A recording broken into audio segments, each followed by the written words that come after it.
second of the GFM Talks. We're hearing from another two speakers this afternoon.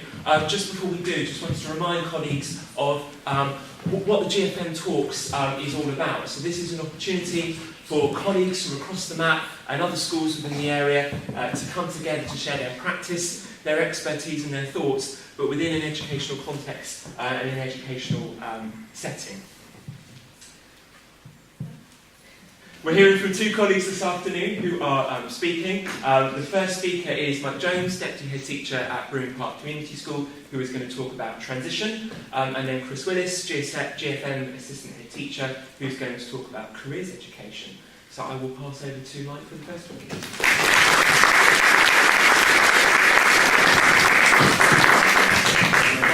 To you tonight about transition, the many facets of transition.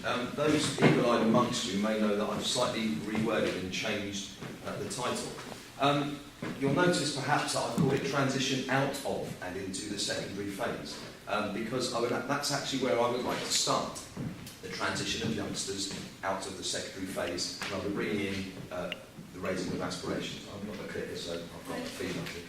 Okay, so this is a transition statement taken from our GFM transition policy, which a team of colleagues have worked on, including Emma, Georgina, and Tony, and a host of others over the last sort of 12 months or so.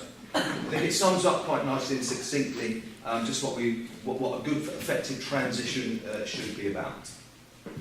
I think one of the most important points here is the honest dialogue between colleagues across the age phases, and that's something that I'll come on to as I go through this short presentation. But first,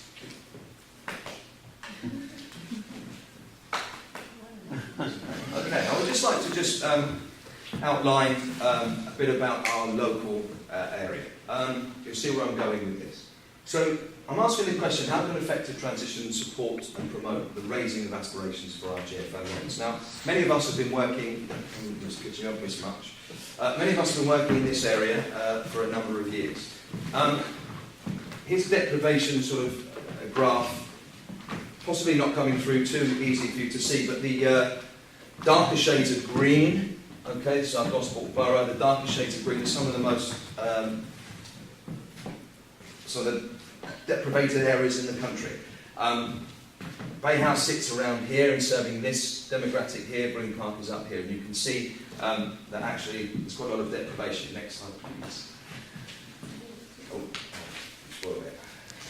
Anyway, for those of you that don't know, and I know Casey's in the audience there, sociologists, here's our social grades A, B, C1, C2, D and E.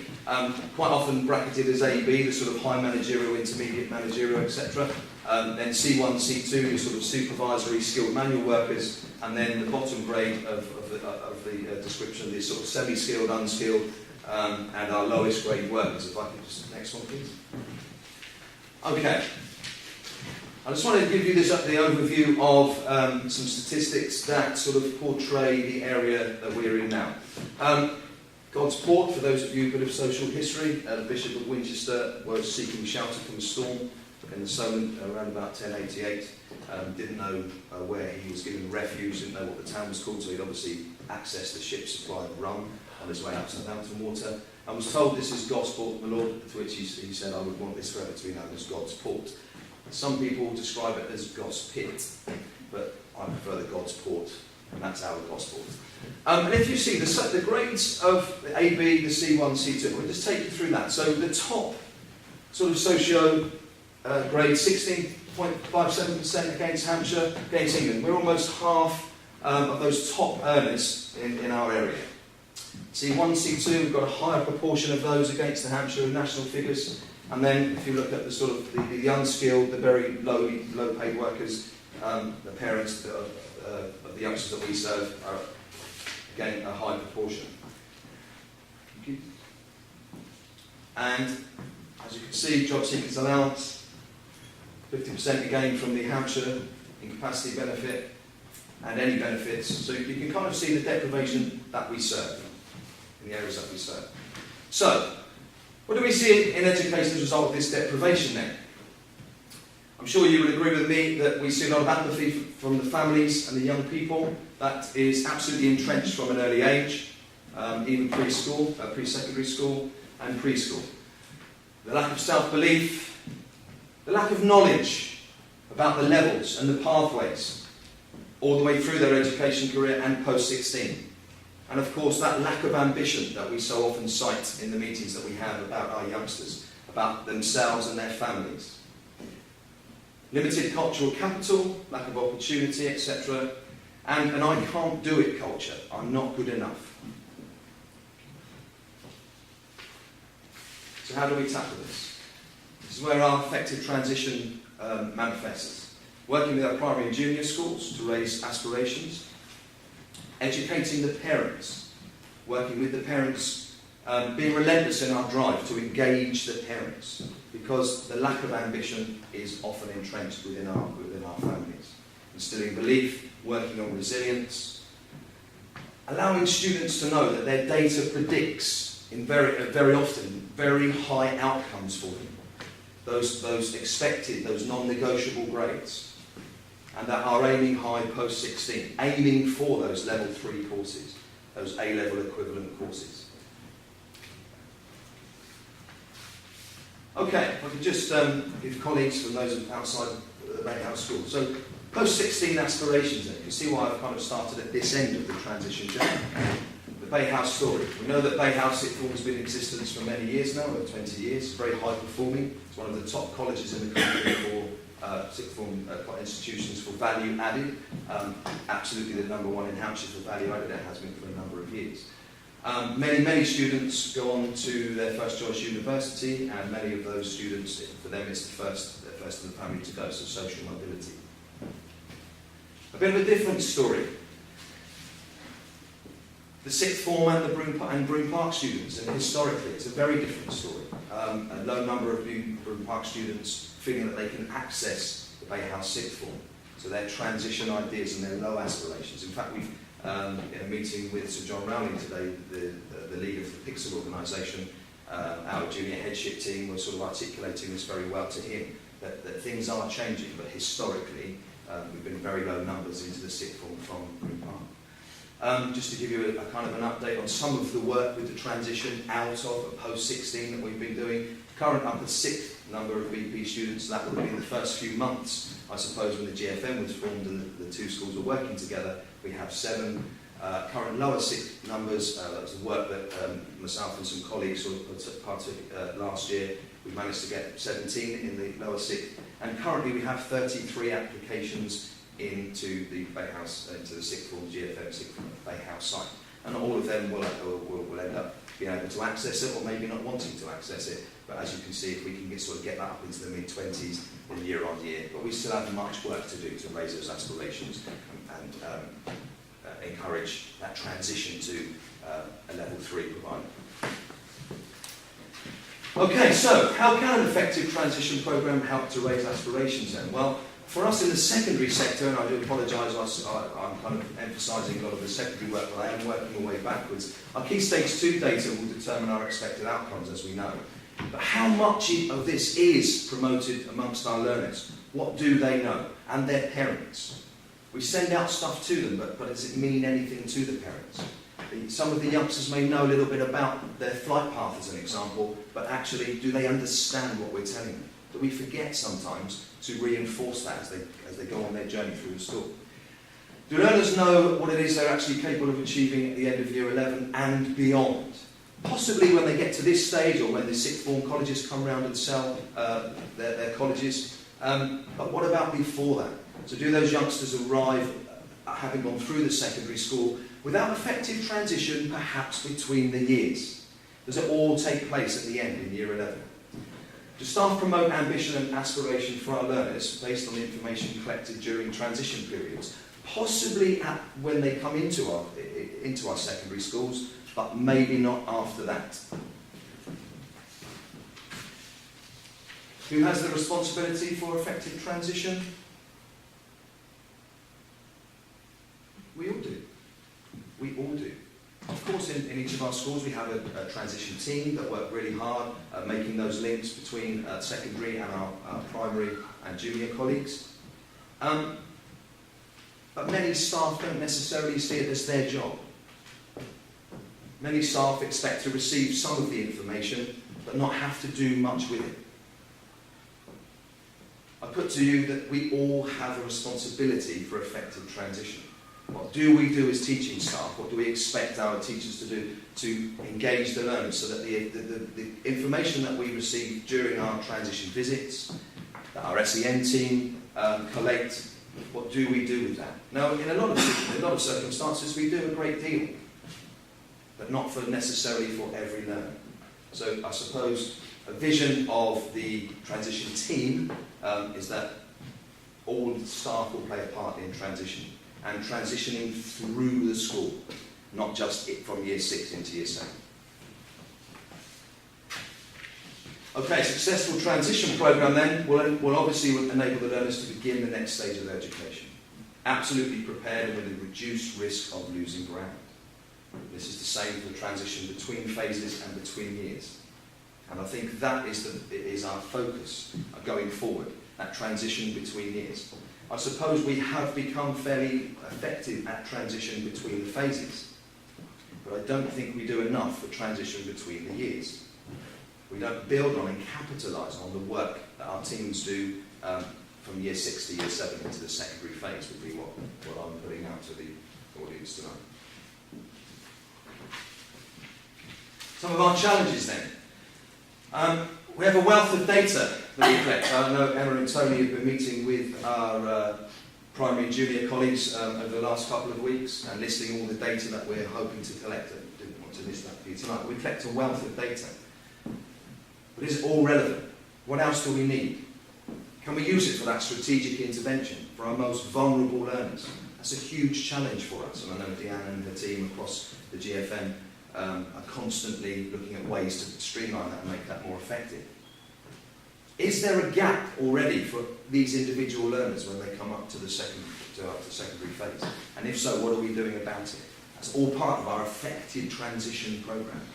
If we're not doing anything about it, then that effective transition programme isn't effective. Finding out all the important information to enable an effective and meaningful transition for every learner, whatever the phase. Engaging the parents in the transition process is vital. It's hard work to engage some of our parents, we know that. So what are we doing to overcome those barriers? What are we doing to get over those obstacles? Many of them are entrenched in the schooling that they had and their beliefs, and getting over that barrier to get them in to have that effective transition process is an extremely important thing. So I'm sure you'll bear me out on that with the work you're doing with some of our youngsters. Sharing information with staff that can be used to implement the quality of teaching. So we share the information. How does that link in and dovetail into the quality of teaching, the lessons that are planned, so that every individual can make that transition effective for them and their learning. Of course, an effective transition programme will incorporate and promote our foundations of learning. I know the teams at each of the school, Emma and her team, and the team at Brune Park do a lot to promote this, our self-awareness. We often find, obviously, our junior school colleagues do a lot of work in this area, and it's important that we don't lose this in transition, because these are the fundamentals, the bedrocks of what will enable our youngsters to access the curriculum, to enable them to be secondary ready. And we know that many youngsters come to us not secondary ready, so this is absolutely vital. Okay, up then. So our effective transition should start in year R. Now, for our colleagues here, we perhaps haven't got too much of a say in that at the moment. But an effective transition should start in year R, is my opinion, and continue through a learner's journey throughout, all the way through to 16 and beyond, their post-16 options. And that we should aim for an effective transition between the years, between the phases, as I've mentioned already. That is an absolute development point for us as colleagues, to look at transition between the years. Ryan and I are embarking on a sort of project, cross-phase project shortly, which will be looking at transition into year 7 and year 8. And from that we would hope to sort of develop and push that on, I'm sure. Okay, so it's a vision that we have to get better at going between the years. And it's not just the start of the year with the teacher receiving their new class list with a couple of little things. Do they have conversations with those colleagues who taught them last year? what was good, where are the gaps. And that's something that we need to be building on. If it doesn't happen, what are those barriers? We're all busy. It's a time thing. Staff change. But we do have constants. We have year teams. We have our SEN teams. We have a lot of information there that we can disseminate to our staff. So to conclude then, for me, transition is significantly important time for our school. Whether we are focusing on a cohort of pupils beginning their educational journey, transitioning through our junior schools into secondary, or leaving to access post-16 courses. The efficiency of our transition between key stages and between years will ultimately mean greater outcomes for our young people. Using the transition process to aim high and raise aspirations is vital if we're going to ensure our Gosport learners have the best chance to access the highest level of learning possible at all stages of the academic spectrum. Thank you for listening.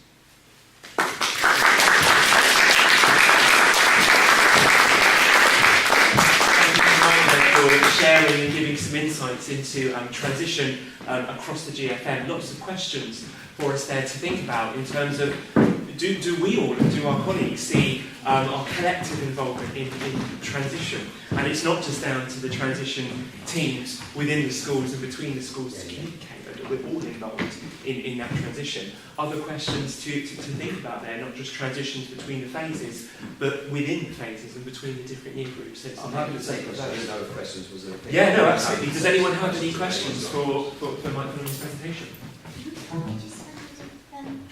Transition to colleges and that. Do you ever get any feedback about our students that go on to say St Vincent College and that, so that we can prepare this year's even more? From the local colleges? Yes, Yeah. Go on. Please, I was doing interview coaching today with Hazel Cambo, who is an up six from Brune Park, and she's got an interview in London next week for a paid degree apprenticeship with the government's economic service. She's one of only 20 students to get an interview in London next week. And I wondered, and my question builds on that, is we know where our learners go from Bayhouse Sixth Form, and I think wouldn't it be great if we could tell you some of that, and also if people like Hazel or Carl Dawson, who left 6 years ago and now runs his own business, could come back to Brune Park, or some of our alumni could come back to assemblies, and also the primaries, and tell us how they're getting on. Because I think Hazel's inspiring. She's also 50% deaf, and she's done it despite all of that. And so she's such an inspiring girl, and to get her back, or some of the really laddie lads who've set up their own businesses, and so some of that data is out there, so I'm sure... It's an excellent question. I think we've definitely had development with our primary and junior colleagues coming up into secondary school and looking at some of their past pupils and students and how they get on in the secondary sector, settling in during that transition phase, year 7. And it's definitely an area for development that we've been thinking through about how do we track, like Jane was saying, get some of these youngsters back to inspire and build on the work that we're trying to do in schools.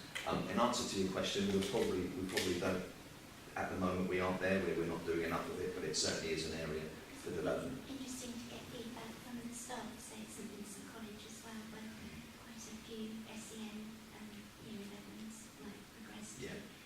If we got feedback from how they were fitting in, that would help us prepare the next interview. Absolutely, no, it's a valid point, and definitely in an area that I think at this top end, as Jane said, we know the destinations of our own sixth form youngsters who stay within the GFM, but we don't necessarily know the post-18 destinations of those students that have been with us. So, really interesting point. Thank you.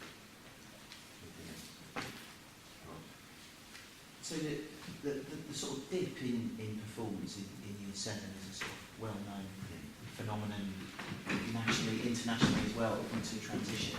I was just sort of intrigued by your view of this. If money was no object, so the DFE kind of at times they put money into different transition strategies, what would you spend the money on if money was no object to make that transition work? I think, good question, I think intensive support for their English and maths, and particularly their English, because if youngsters can't, as we know, if they're not up to speed with their English, they can't engage so much of the curriculum. So that kind of support, those intensive smaller support groups, I mean, we've seen it over the time in maths and English, and it makes an incredible difference. In the same way that people premium youngsters are supported, and we see the impact of all of that. So I would, if money were no object, that would be one of the things, it would be that intensive support.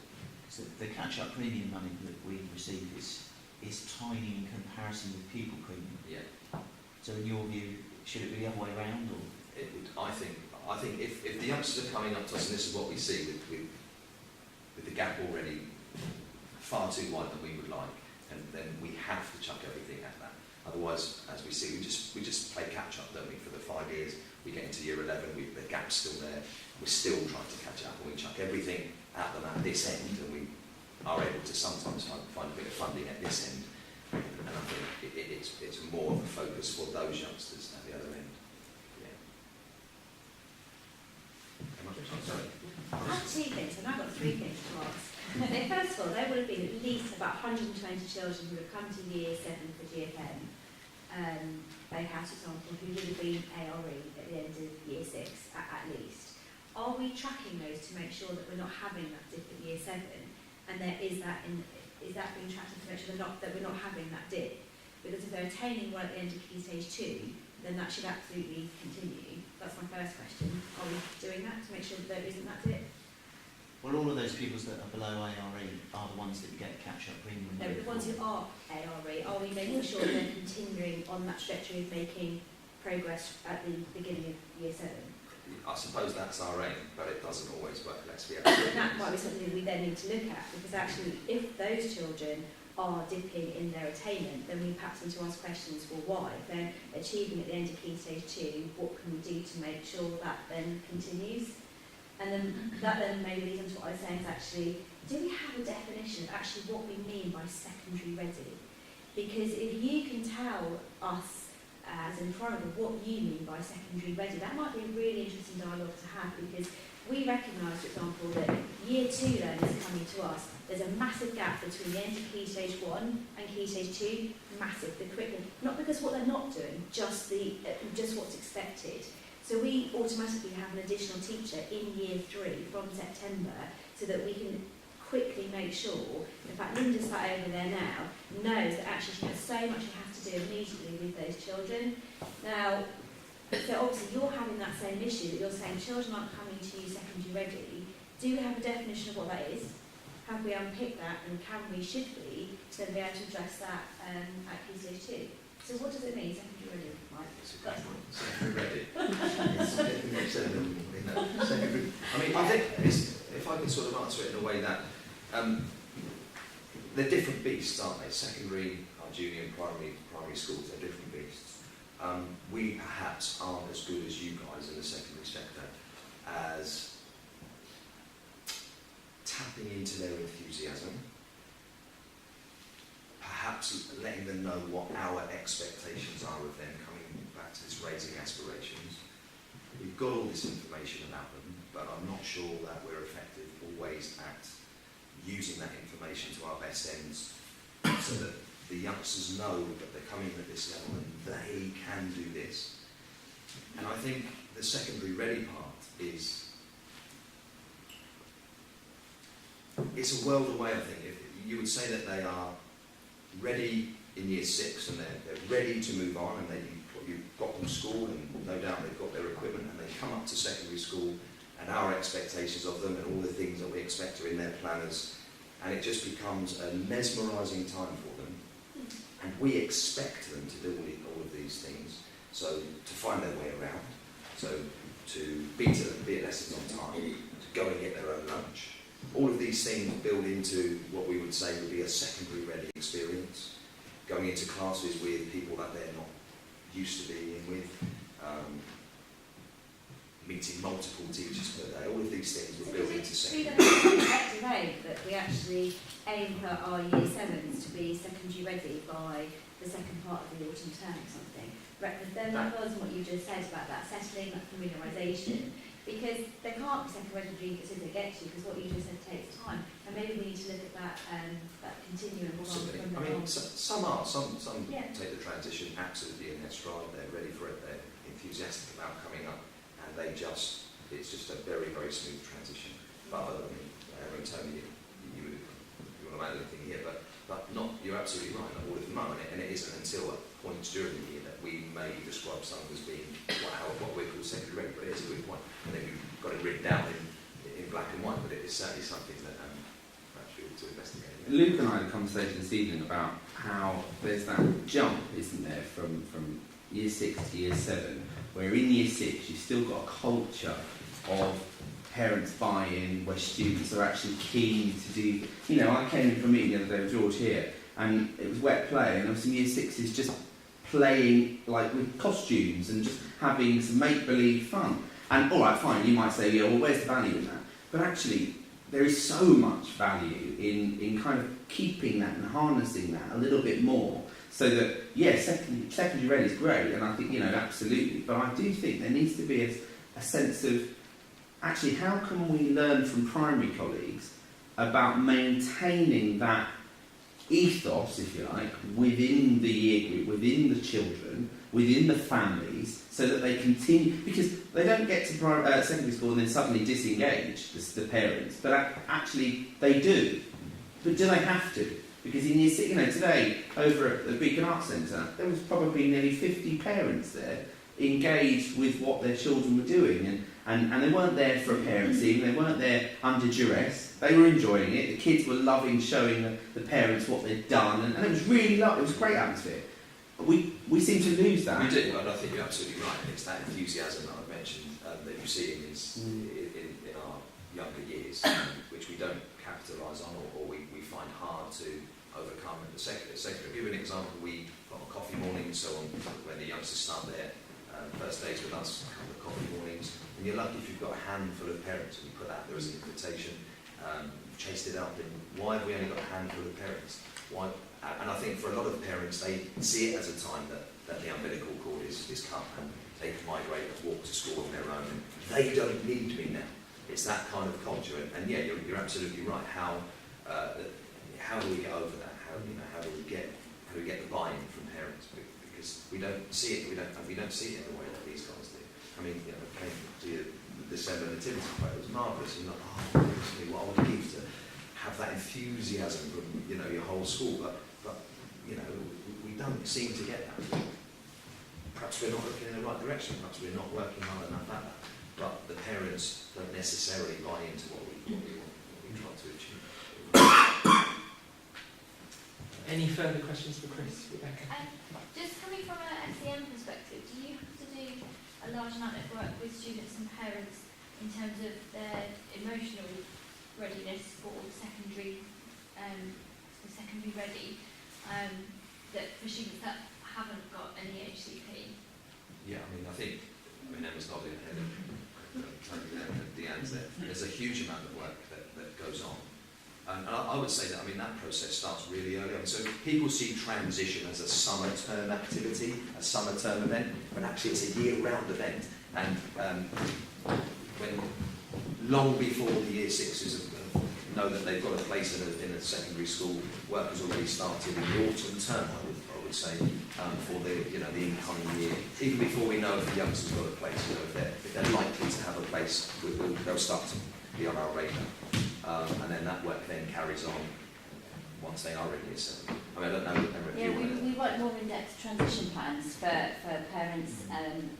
So we go to the junior schools and we happily teach the parents and the junior school staff to do a more thorough handover for those pupils that have been recognised. So I think at the moment I've got something like 25 for my cohort scheduled sort of over the next sort of few weeks. So, yeah. And we will do extra things for them. Yeah. So we'll put on extra visits. We will ask our emotional support team from here to go and meet with them in their junior schools and then bring them to and fro. I know at Brune Park we're thinking about putting on some short courses this side of the summer holidays so that we can start the meaningful dialogue before they arrive in September. We still carry on with summer school. Summer school funding was pulled by the government 4 years ago now. And that was for pupil premium youngsters to access free of charge for up to a week in the summer holidays. So right close to when they would join us, so you kind of overcome a lot of those barriers before they join us. In that funding was pulled, but we managed to be creative in how we can keep that going. And that's really important because a lot of our vulnerable youngsters are invited up to that and taken that as well. I mean, that is crucial work. I mean, you're absolutely right to highlight that. I mean, it's those youngsters that won't be our secondary ready for a long time. You know, perhaps all the way through year 7 and into year 8, we're still having these challenges with them. So, I mean, yeah, we can't do enough work in that area. I mean, we have some year 11s that aren't secondary ready in there. We think that's very silly, but it's, you know, they have the HCPs and there's lots of work and support going around their students compared to where they began at the beginning of their secondary journey. Yeah. And it's just interesting to see how non-HCP students would manage that transition. I was hearing from a couple of head teachers who run all through schools. One in Winchester, one in North Hampshire recently, and they say in terms of the parental engagement it's cracking because those on the PTA continue through, and the engagement there and obviously transition is far less of an issue. And so I just think that there's some fantastic lessons that could possibly be learned from those, and how we then can make that more of a virtual all through concept. I was involved with Things They House for quite a while, and we did try really, really hard in year 7 to try and capture some parent support. Yeah. And you guys were there as well, weren't you? So I think on the PTA, and we still didn't get the numbers. So I'm not sure quite what the answer is. It is a challenge. We have tried. It is something that we're aware of. I suppose if you've got all through school and those youngsters are staying together, perhaps you don't know if that grows bigger in the secondary. You know, you've got that wrapped around. I wish we had a magic formula that could transfer. Okay. Thank you so much. Thanks, Mike, and thank you, colleagues, for the questions there as well. I will pass over now to Chris Willis, GFM assistant teacher, who is going to talk about careers.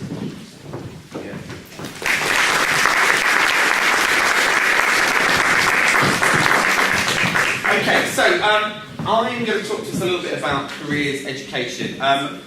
Careers is one of those things that often falls on and off the agenda with central government and therefore schools.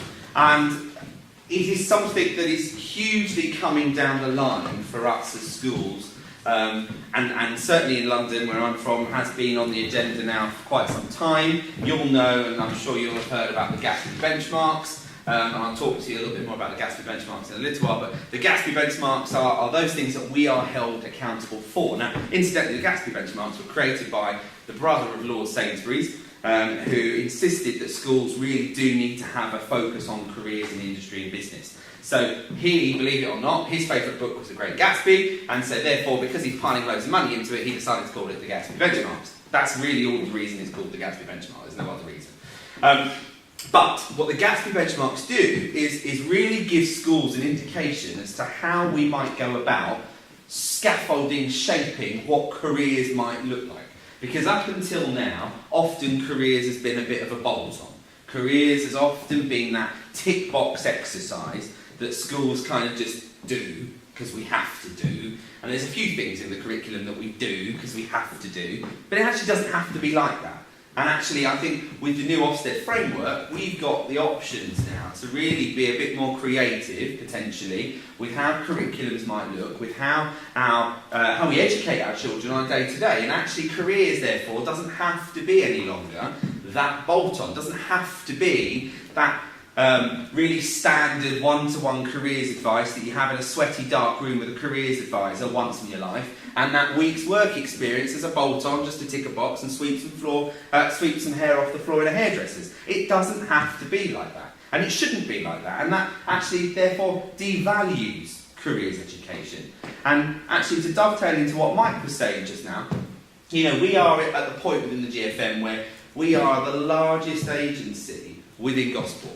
We have a bit of clout in Gosport, and I think, why don't we use that, therefore, to our advantage and the advantage of our children to change the landscape a little bit more, to change what things look like a little bit more, so that actually we can increase the life chances of our children, but also raise the aspiration of our children's lives and that of our parents. Now, you might say, well, that's a wildly ambitious goal, but I think the GFM's got to be wildly ambitious. It's a project that is ambitious, so why can't we be that ambitious? And in doing so, work together, work with local stakeholders, other stakeholders, to actually change the culture so that we no longer live in this period of, yeah, but, you know, it worked for me, so it'll work for you, or yeah, but I went there, therefore you'll go there, and you'll, you know, nothing will come of it, but anyway, we'll just do that because that's what we do in Gosport. It doesn't have to be like that.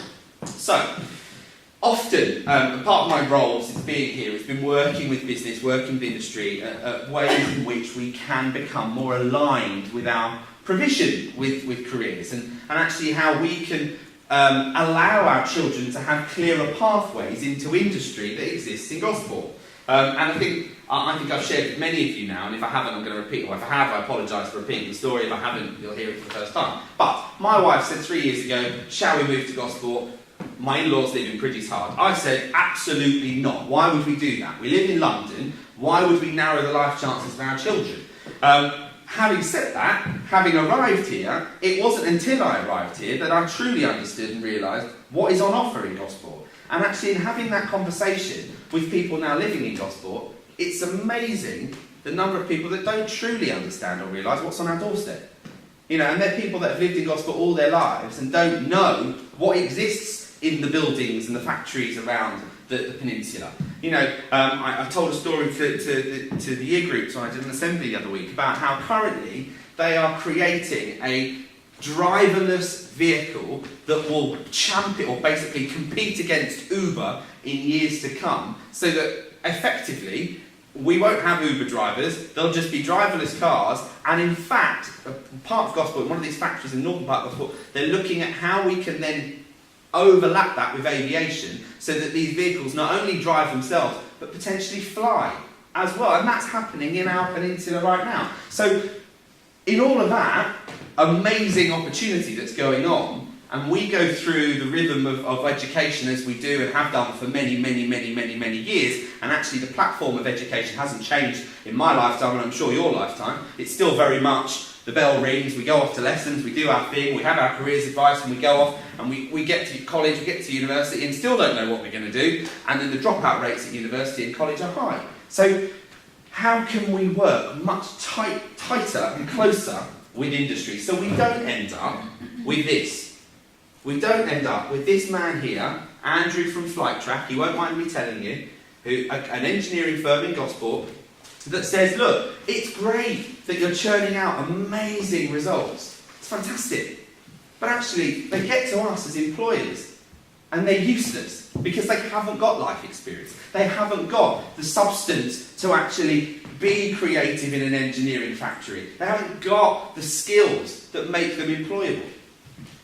So careers education we have to shake it up a bit. We have to change the current model because it hasn't worked, and time again industry tells us, same in London, it's great but it's just not working. So, but why is it essential? You know, students know what options are available and how to lead different opportunities in education, training and work, vital for making informed choices.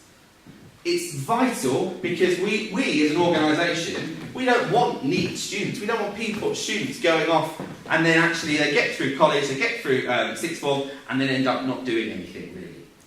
And then just sort of filtering into the system. It raises aspiration. And 8% of students starting higher education courses don't complete.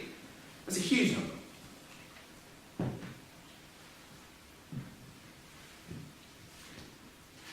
Now, some of those colleagues will have seen this slide before. 85% is the number of children we educate in Gosport in the GFM. It's huge. That is huge. And therefore, with that particular number, we have a lot that we can do. And I think the obligation on us as the GFM to do so is vital. This was published recently, you may have seen it, in the infrastructure plan for Gosport. Now, the infrastructure plan is 2050. So, the Solent LEP, and Caroline Darling's released this about a month ago. And it's all to do with the marine industry, basically because the marine industry had funded the inquiry into the infrastructure bid. But it's all about creating a global hub. so that it is the place to be. And I just really like the fact that it had a real economic vision. The thing that disturbed me was that it had a label of 2050 on. Well, we're in 2020 now, well, not even in 2020 yet, but 2050 is years away. But what can we do now that can work towards that? So the first page of this infrastructure plan talks about, and I've highlighted at the bottom, there's a larger employment base and broader range of job opportunities for local Gosport residents. That's the ambition, that's what we want for Gosport, which is fantastic. And another statistic for you, there are 20,000 cars that leave, 20,000 people leave the peninsula, Gosport and Fareham, every day. And they go elsewhere. They don't need to go elsewhere because there's fantastic industry on the peninsula. So part of this infrastructure plan is about how can we keep those 20,000 people in the area they live and work, or live. How can we get them to work on that peninsula? And the way we do that is by us educating our children to know what's available to them, so that they know that actually I want to be an engineer. I want to go in the Navy. I've had so much work that I've done with the Navy. I've done so much with that engineering firm. I've done so much over my time in the GFM with IBM or with Flight Track or huge organisations, Huhtamaki, right behind Brune Park. But often completely never actually engage with each other. So somebody said to me recently, do you know that Huhtamaki spend £30,000 in Portsmouth with their programmes for mentoring students in schools in Portsmouth? They walk past Brune Park and go to Portsmouth to deliver that. Now, I've had a very frank conversation with Huhtamaki and basically said, why? Why do you do that? They didn't really have an answer. That categorically it boiled down to historically they never had an inn at Brune Park. Well, they have got an inn now. We're open. We want to have that communication. We want that dialogue to benefit our children. Some of these statistics that come out of this report as well, just really interesting reading in terms of Gosport statistics and snapshot of employment and where actually the pockets of employment are across Gosport.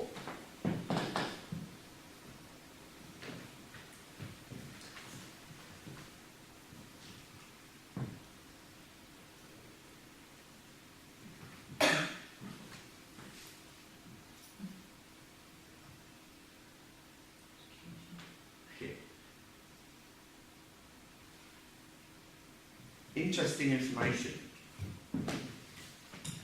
We need to do something about that. We need to do something about Andrew's comments, because Andrew's comments reflect the comments of industry. Not just in Gosport, but nationally. And I think with the Gatsby benchmarks coming into play, with a reshaping of what careers education looks like, we can do something quite seriously. So we've had a number of meetings with local industry. 2 weeks ago, a week ago, I had 25 businesses over at the Beacon Arts Centre with Caroline Dinage, and we spoke frankly about what we can do as the GFM to move forward with this partnership, to move forward so that actually we start planning our curriculum, career provision around what is needed in Gosport. The people that are working and have got these businesses in Gosport actually helping us to shape how we educate our children, so that eventually, when it gets to the point that they're going to be employed, they are employable, because they've got the skills, because employers have allowed us to impart that knowledge and have worked with us to develop that knowledge. So why has it not worked in the past? And this is a national thing, really, because as I said, nationally it's always been that standalone tick box exercise. One-to-one meetings with careers advisor. You think now, how many of you have had careers advice in your life? Probably when you was at school, hopefully, maybe. And it may have been that you input some information on the system and the system said, you're going to work in an office, or you had a chat with somebody and they said, well, why don't you try X, Y, and Z? There was no real depth to it. Well, maybe there was. You might be the oddity. You might be the one that says, well, actually, I had the best careers advice ever, and that's why I became a teacher. Leave that one there. But careers advice does absolutely need to be value for money. We can't just allow our students to just pluck out thin air options. We need to expose students from as young as primary age right the way through to secondary. There's big conversation at the moment, which is really exciting from central government, about why careers education is important at primary level. Why we should be broadening the horizons of children from as young as year 3. Now you might sit there and think, well, I disagree with that, because actually, what can they know in year 3 that's going to help them? Well, I know as a parent, you know, my little boy Jacob and my little girl Amelia, who's 3, who thinks she's going to rule the world, and she quite possibly will do, because she certainly rules us. I have those conversations with my children. We, I'm sure if you've got children, have those conversations, because we, as professionals, understand the value in saying, well, Susan, what is it you want to be when you're older? Why do you want to be that? How do you want to get there? What are you going to do? And they're just flippant conversations that we take for granted. But we know, on the peninsula, we know in Gosport, that not all parents at the GFM have those conversations, that don't aspire, that have that aspiration for their child, so therefore wouldn't have that conversation. So as employers, as educators, we have to have those conversations for them, from as young as primary age, so that we expose, so that we create a passion, a curiosity, an intrigue, an interest, from as young as primary age children, so that they can then make the right choices. So they don't get to year 9 or year 8 and start thinking, I don't know what I want to do when I'm older. How can I make the choice as to whether or not to do drama, or how can I make the choices to do philosophy or psychology? I don't even know what they are, let alone make a choice about my life. But actually with good, effective careers education that runs through the GFM, we'll enable our children to make those decisions. We'll take them on that journey. We'll expose them to things that they won't have been exposed to otherwise. So it's not a scary choice about suddenly opting in year 9 to take a GCSE. It's just a natural progression. It's just a natural progression at the end of year 11 as to they know that they're going to go to the 6th form and what they're going to study. They know at the end of the 6th form in year 13 what they're going to do at university, because it's just been something they've always done and they've developed a passion for.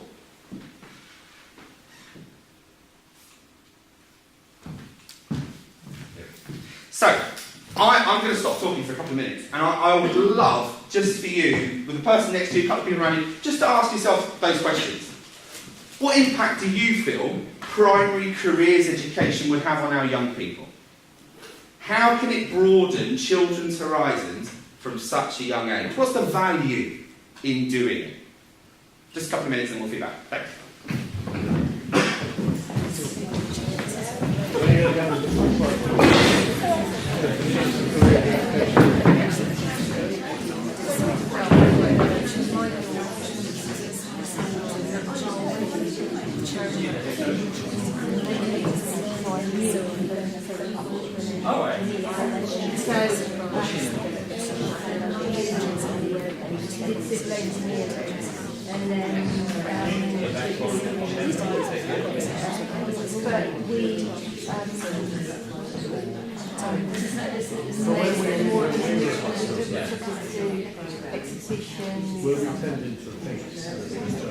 Yeah, making things and everything else. So, you see, they've got a wonderful desire in a particular field. Enriching, because of the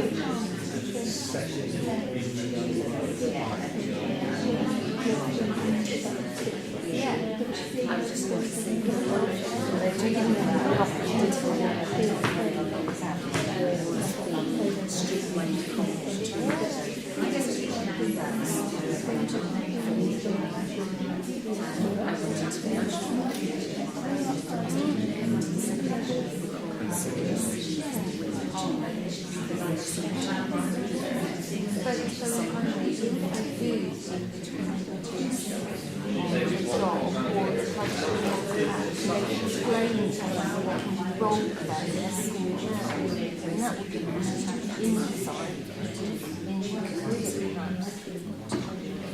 I'm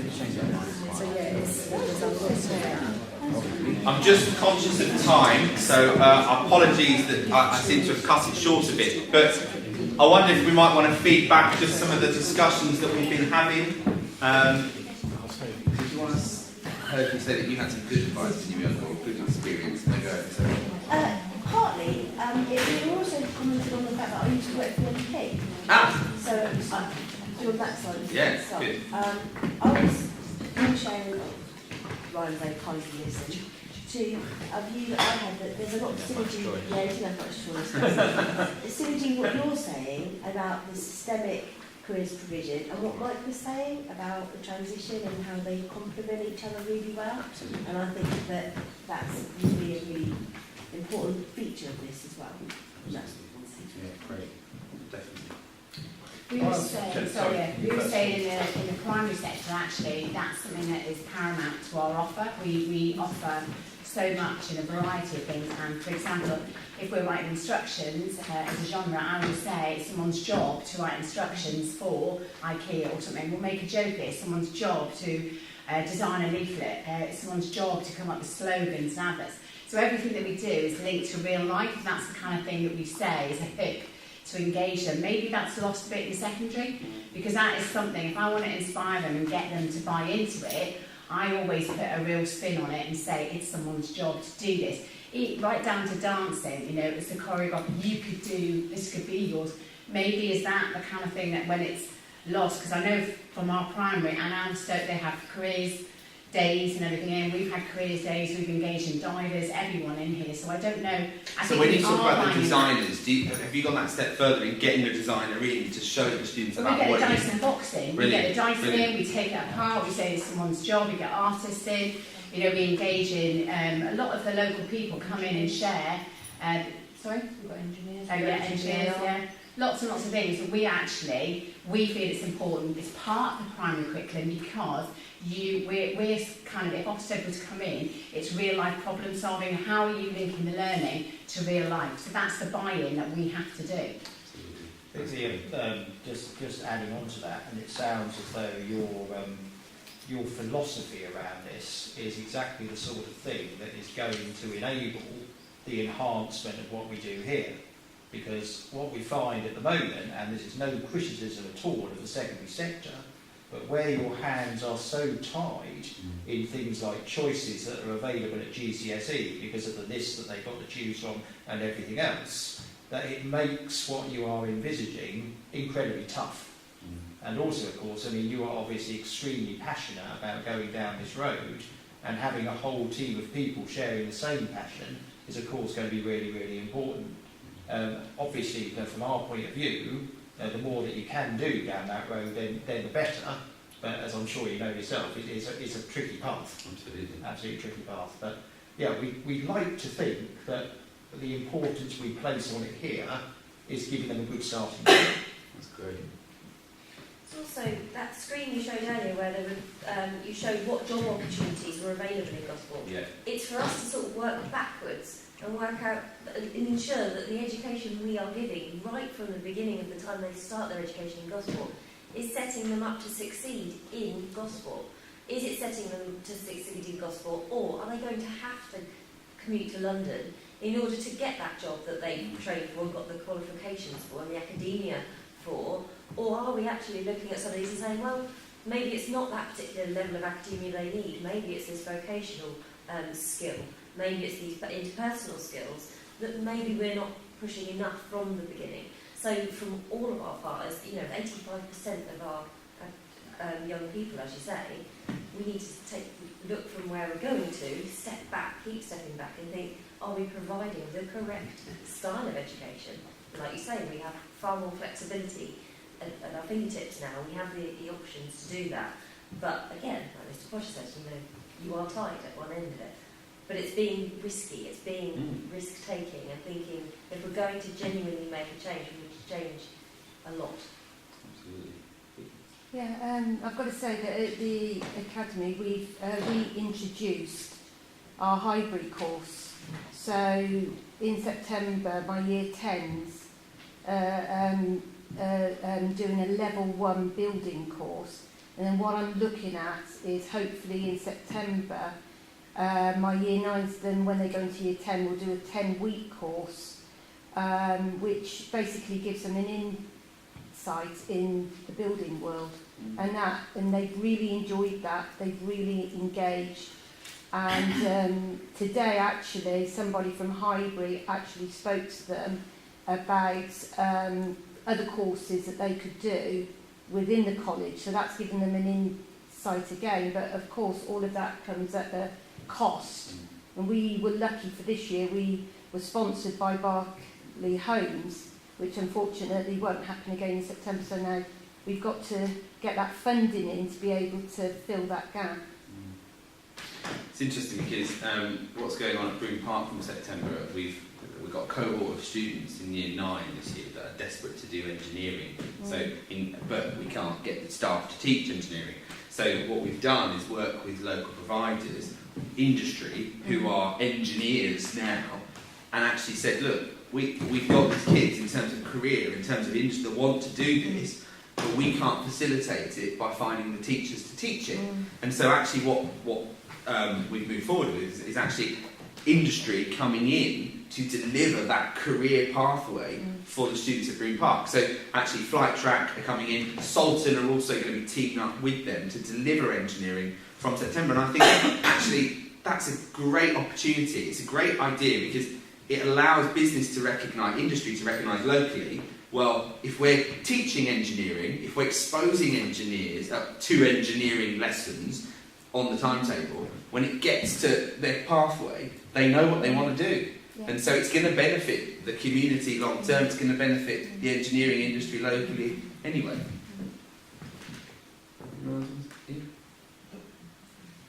Susan and I were the other slide you just put up and the date that's there on that slide that you've just gone past there of the jobs in this. We were just wondering whether a 5-year-old, where we're talking 20 years time or 15 years time, that might be a different picture.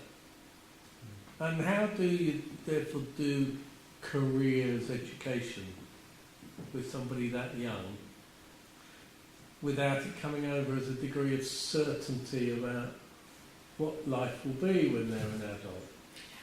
And how do you do that without it being a bit value laden about the types of people who go into types of career? Primary colleagues, did you want to chip in? No, I was going to say it's important. I know exactly what you're saying. One of the things that we were doing with things like when I know when you came into my classroom, we were doing the Dyson, and we were looking at things that how they've improved things that didn't exist, like the fan to the Dyson fan now, and that's one of the things that we were looking at. Apps and things like that. There are jobs out there that don't exist, and that's another thing that we try and inspire them, thinking about coding and what could possibly be out in the future, and that comes a lot in our GSTEM curriculum, because I don't know, but I said, years ago we were walking around with, you had your record player or your Sony, and now we look at what we've got now in our address book and everything on the phone, and it's inspiring them to think about what could be, what's out there, and a lot of the competitions and the designs that we do are based on that. What are the jobs of the future? And I think we can't afford to be a closed book. We can't have our doors closed to what's going on outside. So we're fortunate enough to have our careers and enterprise advisor is Roy Horworth from Airbus. And he is working on with us now in terms of developing our strategy for careers across the GFM. And his thoughts are exactly that. The education of what we do now might be very different in 10, 20, 30 years' time. And he said, they're developing technologies at Airbus now that are highly top secret, but equally are totally out of the norms of what the realm of engineering looks like today. So I think the way we go about that is by keeping those doors open, keeping that dialogue open with industry, and actually allowing that to really embed itself within what we do.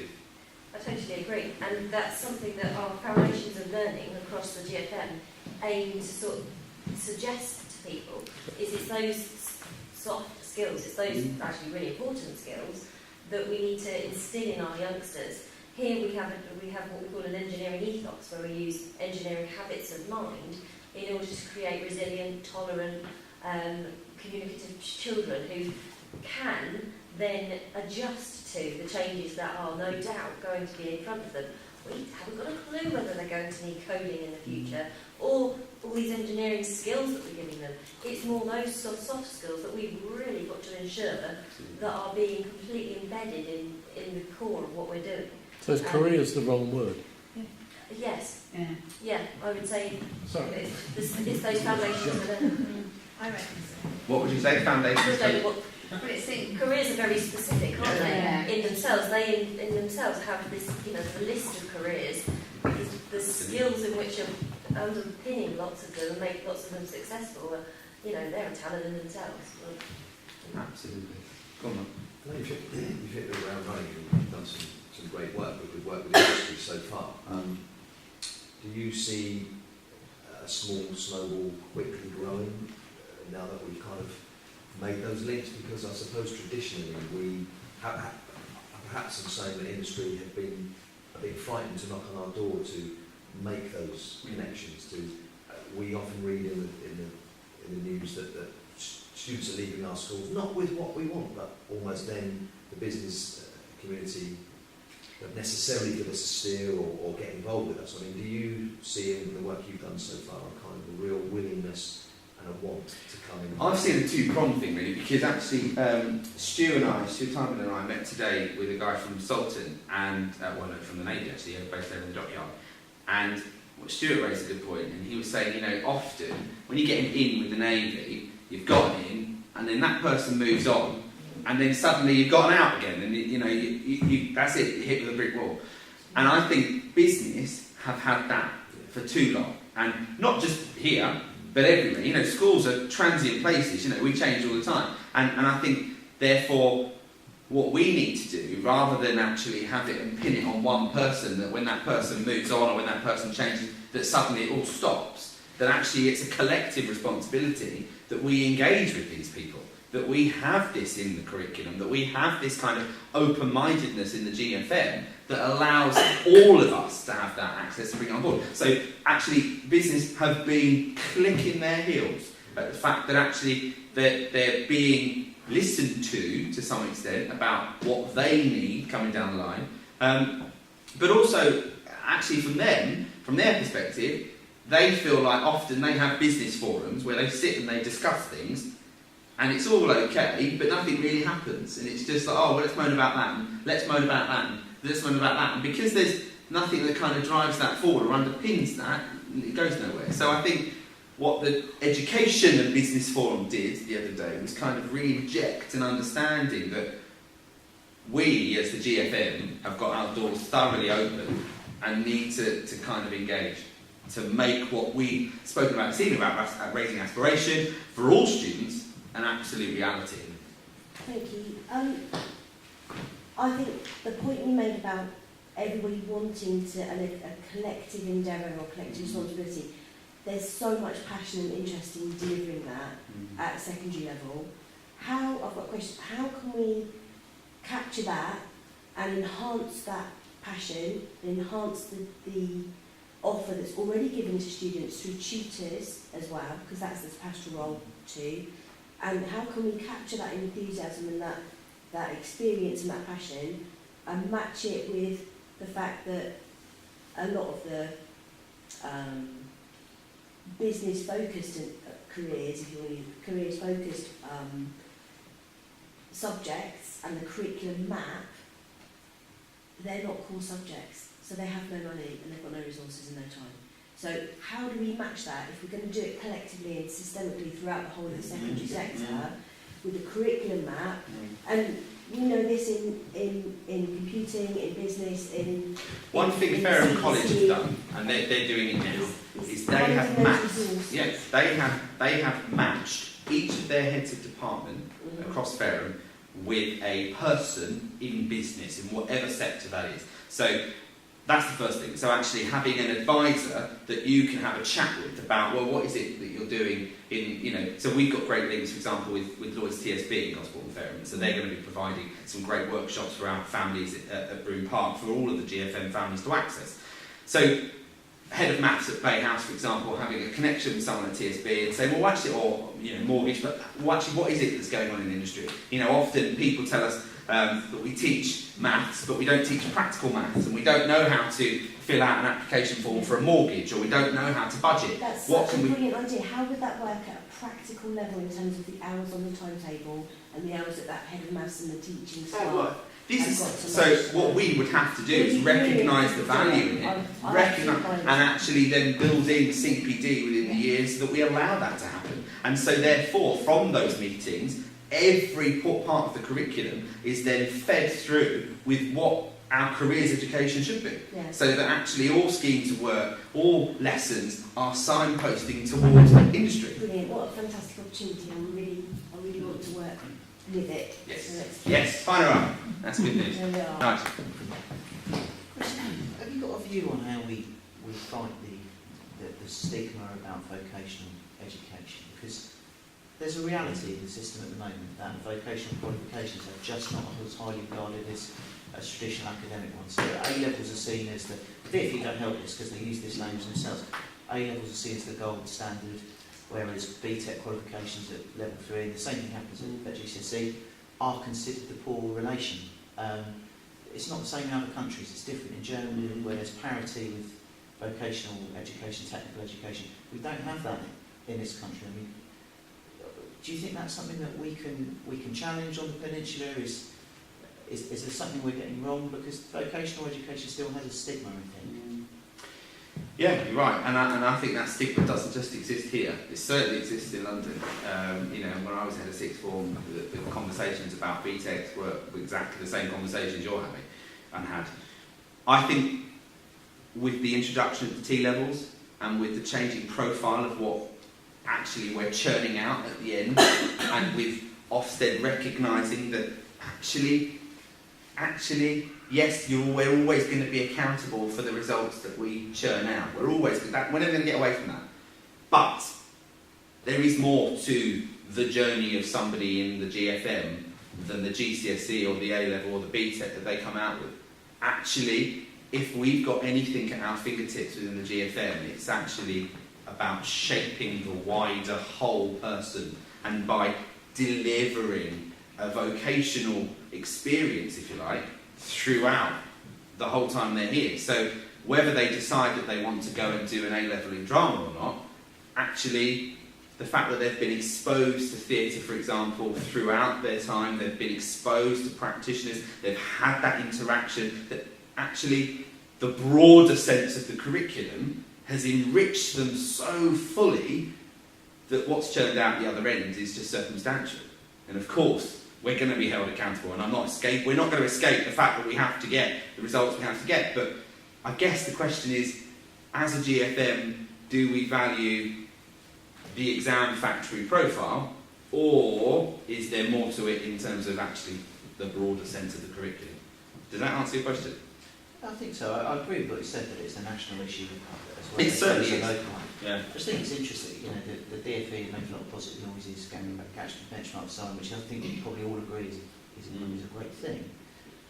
But governments also know that if you want to lever what happens, particularly in the secondary phase, you put it on a test, put it on an exam, because it's the biggest thing that changes what happens. So in Germany, in France, you've got systems where vocational experience is tested and you get specific outcomes. We don't really have that in this country at the moment. I don't know whether that's something we can kind of replicate, whether locally or whatever. How do you show that we really value these things? Because I'm advocating for teaching some skills, not the opposite, but I'm saying, how do you evidence it? How do you make that tangible so that the youngsters can leave recognising that development? It's a tough thing. Yeah, it is, and I would say, again, from being a drama teacher, I would say it's about the process of doing.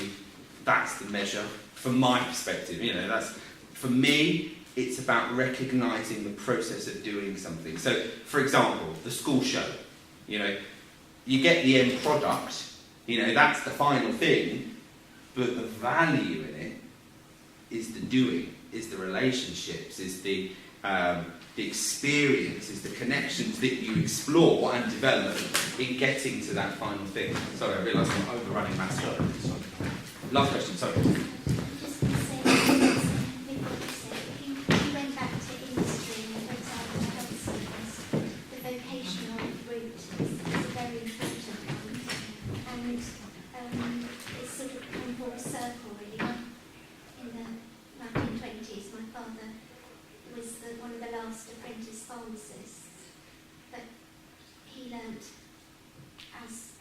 working in a pharmacy.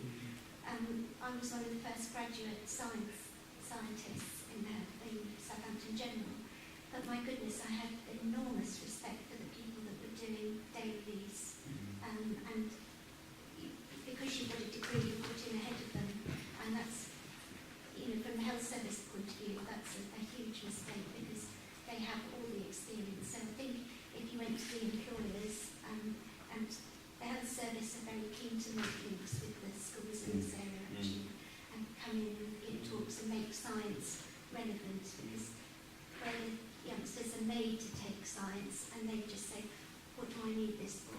And that's, as a scientist, that really hurts actually when they say that. So I think the employers will back up the vocational training, because they see the person develop so much more through working and learning at the same time. And apprenticeships are huge.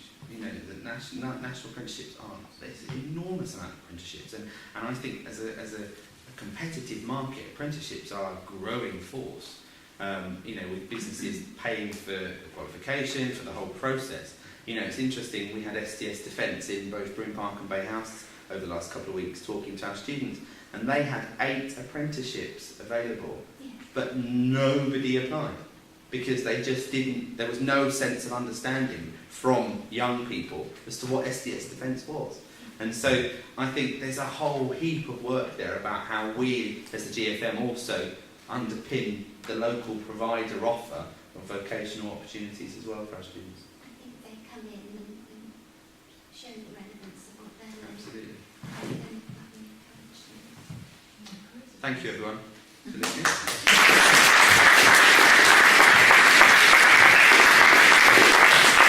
Thanks to Chris there and for the dialogue between colleagues in the audience at a really exciting time for the GFM as we think about the careers provision and careers education moving forward. Thank you all for coming along this evening to the second GFM Talks. Thank you again to both of our speakers. Just to finish off, a couple of things from me. There is now a section on the GFM Central website where videos from all of the talks are being posted. Please do go back and speak to colleagues in your schools about tonight, and if we can encourage more colleagues to come along, that would be fantastic, that the videos from today will be posted on there. And finally, I just wanted to take this opportunity tonight. The GFM Institute of Education have just published the first edition of the GFM Research Journal. There are some printed copies on the table at the back, so if you'd like to take one, please do. We are in the process of having these distributed around to all of the schools. But if you are interested in contributing to this, then please contact Eliza O'Driscoll, a colleague from Bay House. Her email address is in here, and she'll share with you further details of how you can contribute. Thank you very much. Everyone enjoy your evening.